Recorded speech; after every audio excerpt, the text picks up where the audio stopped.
Matthew 26. When Jesus had finished all these sayings, he said to his disciples, "You know that after 2 days the Passover is coming, and the Son of Man will be delivered up to be crucified." Then the chief priests and the elders of the people gathered in the palace of the high priest, whose name was Caiaphas, and plotted together in order to arrest Jesus by stealth and kill him. But they said, "Not during the feast, lest there be an uproar among the people." Now when Jesus was at Bethany in the house of Simon the leper, a woman came up to him with an alabaster flask of very expensive ointment, and she poured it on his head as he reclined at table. And when the disciples saw it, they were indignant, saying, "Why this waste? For this could have been sold for a large sum and given to the poor." But Jesus, aware of this, said to them, "Why do you trouble the woman? For she has done a beautiful thing to me. For you always have the poor with you, but you will not always have me. In pouring this ointment on my body, she has done it to prepare me for burial. Truly I say to you, wherever this gospel is proclaimed in the whole world, what she has done will also be told in memory of her." Then one of the 12, whose name was Judas Iscariot, went to the chief priests and said, "What will you give me if I deliver him over to you?" And they paid him 30 pieces of silver, and from that moment he sought an opportunity to betray him. Now, on the first day of unleavened bread, the disciples came to Jesus, saying, "Where will you have us prepare for you to eat the Passover?" He said, "Go into the city to a certain man and say to him, 'The teacher says, my time is at hand. I will keep the Passover at your house with my disciples.'" And the disciples did as Jesus had directed them, and they prepared the Passover. When it was evening, he reclined at table with the 12. And as they were eating, he said, "Truly I say to you, one of you will betray me." And they were very sorrowful and began to say to him one after another, "Is it I, Lord?" He answered, "He who has dipped his hand in the dish with me will betray me. The Son of Man goes as it is written of him, but woe to that man by whom the Son of Man is betrayed. It would have been better for that man if he had not been born." Judas, who would betray him, answered, "Is it I, Rabbi?" He said to him, "You have said so." Now as they were eating, Jesus took bread, and after blessing it, broke it, and gave it to the disciples, and said, "Take, eat. This is my body." And he took a cup, and when he had given thanks, he gave it to them, saying, "Drink of it, all of you. For this is my blood of the covenant, which is poured out for many for the forgiveness of sins. I tell you, I will not drink again of this fruit of the vine until that day when I drink it new with you in my Father's kingdom." And when they had sung a hymn, they went out to the Mount of Olives. Then Jesus said to them, "You will all fall away because of me this night, for it is written, I will strike the shepherd, and the sheep of the flock will be scattered. But after I am raised up, I will go before you to Galilee." Peter answered him, "Though they all fall away because of you, I will never fall away." Jesus said to him, "Truly I tell you, this very night before the rooster crows, you will deny me 3 times. Peter said to him, "Even if I must die with you, I will not deny you." And all the disciples said the same.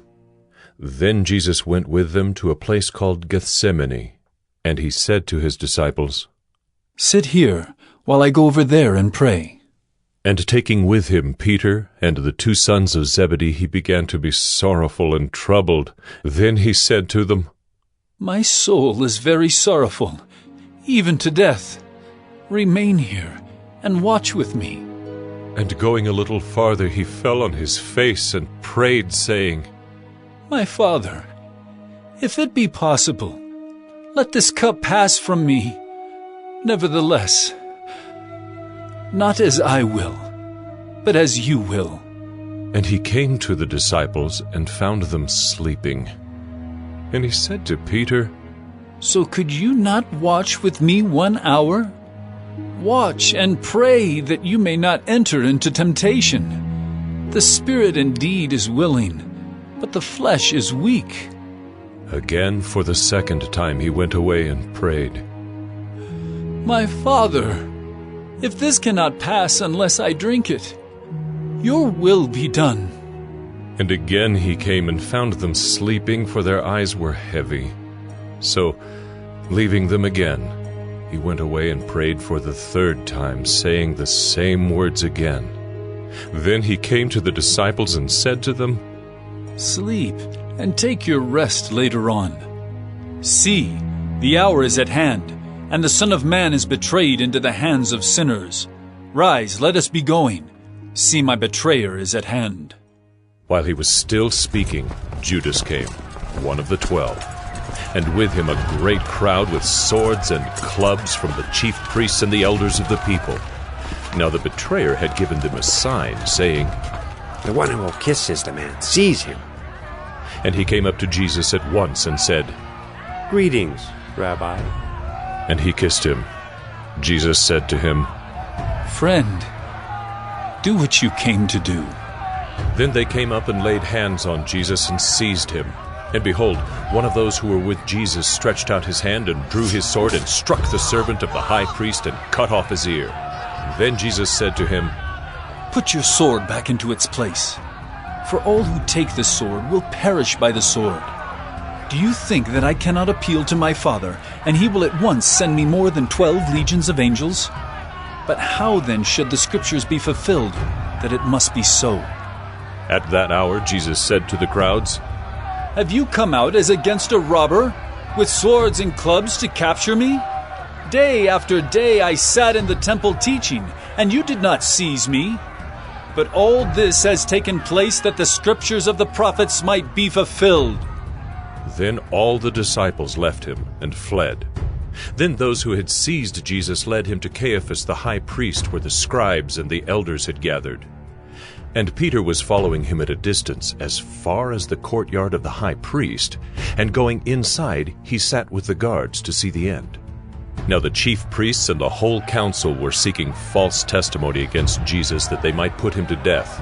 But they found none, though many false witnesses came forward. At last 2 came forward and said, This man said, I am able to destroy the temple of God and to rebuild it in 3 days. And the high priest stood up and said, Have you no answer to make? What is it that these men testify against you? But Jesus remained silent.